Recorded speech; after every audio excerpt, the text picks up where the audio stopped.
সবাইকে শুভ নববর্ষের অনেক অনেক শুভেচ্ছা আর ভালোবাসা। আর সবরই কথা একটা নতুন ব্লগে তোমাদের স্বাগত জানাই। এখন বাজে দুপুর 2টো।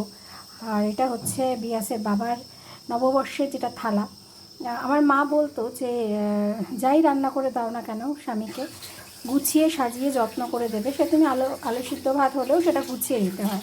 তাই ছোটোবেলা থেকে কোথাও গিয়ে শিখেছি, দেখেছি, আর নিজে সেটা করছি। তাই না, 27 বছরের বিবাহিত জীবন এমনি এমনিতে হয় না বলো। আজকে যেটা দেবো বিয়াসের বাবাকে সেটা হচ্ছে ভাত, আর এটা হচ্ছে টক ডাল করেছি।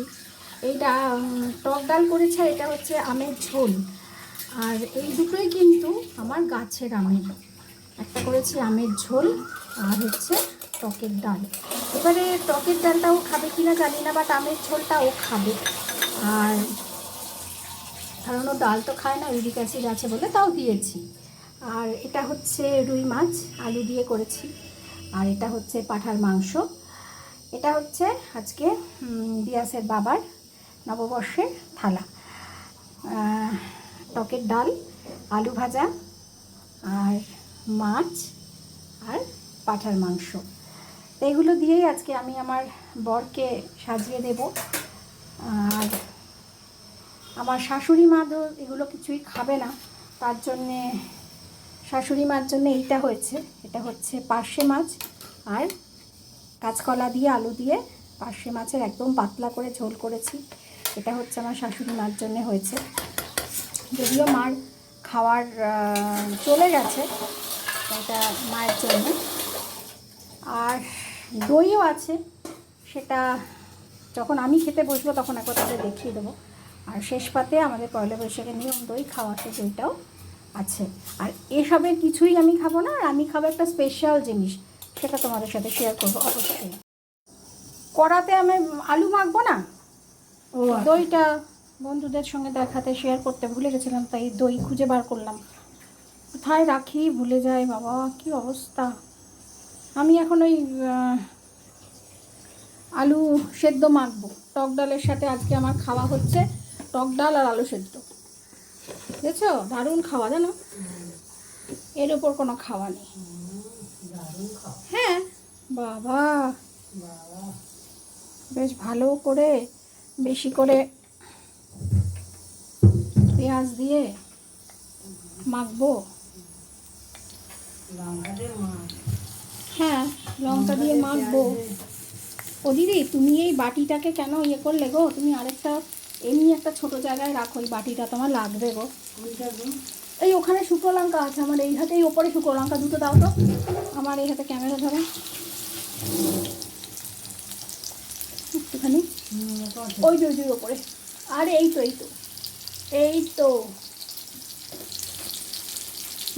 দুটো দাও। ব্যাস হয়ে গেল। এই ভাজবো, ভেজে সেই খাওয়া। আর আমার কিচ্ছু লাগবে না। আর এই আলু মাখা আলুর মধ্যে দেবো। এটা আবার ডিমের বড়া করে ঝোল করব, তো সেটা আবার রাত্রিরে করবো। এই আলু মাখার মধ্যে দেবো আর দিয়ে আর মেখে টক ডালের সাথে খাবো। এটা হচ্ছে আমার পয়লা বৈশাখে খাওয়া হয়ে যাবে। বাবা, বেসনের দোকান, কত বেসন। পয়লা বৈশাখের রাত প্রায় শেষ, এখন বাজে 9:30। আমি একটু হেঁটে আসলাম। আর আমার ঘরে হয় এক্ষুনি যুদ্ধ লাগবে, একদম কোনো যুদ্ধ নয়। মিঠি, মিনি, পড়ি, যুদ্ধ কিন্তু আজকে হবে না। তা কি, কত লোকের চাকরি গেছে, তাই নিয়ে আমরা টেনশন। যা যা তো যা, একজনকে বার করি। এই মিঠি তুই খা।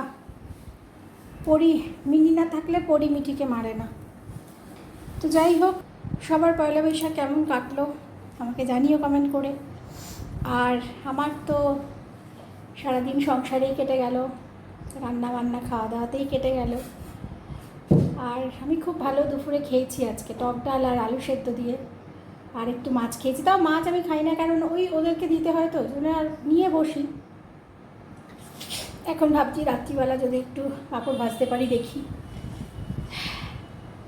তাহলে সবার কেমন কাটলো অবশ্যই জানাবে। আর আমার তো একটু হেঁটে আসলাম, এই বারুইপুরেই আমার পয়লা বৈশাখ কেটে গেল।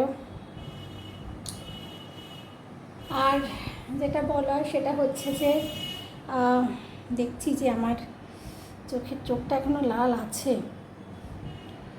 আচ্ছা, যে জিনিসটা নিয়ে আমি বলবো, জানি না আমি একদম সাধারণ ঘরের বউ, আমি জানি না আমার বলাটা ঠিক কি না, কারণ খুব একটা বাইরের জগৎ নিয়ে আমি মতামত দিই না। একদম যেরকম আমার ঘরের বউ যেরকম হয় সেরকমই আমার মারাও ছিল, আমরাও তাই, আমিও তাই। বিশেষ করে বাইরের জগৎ নিয়ে খুব একটা মাথা ঘামাই না, আর মাথা ঘামাতে চাইলেও আর মন্তব্য করি না। কিন্তু একটা জিনিস যেটা বারবার আমার মনে হচ্ছে বা চোখের সামনে আসছে, সেটা হচ্ছে কত শিক্ষক শিক্ষিকাদের চাকরি চলে গেছে, 26,000 কোথায়।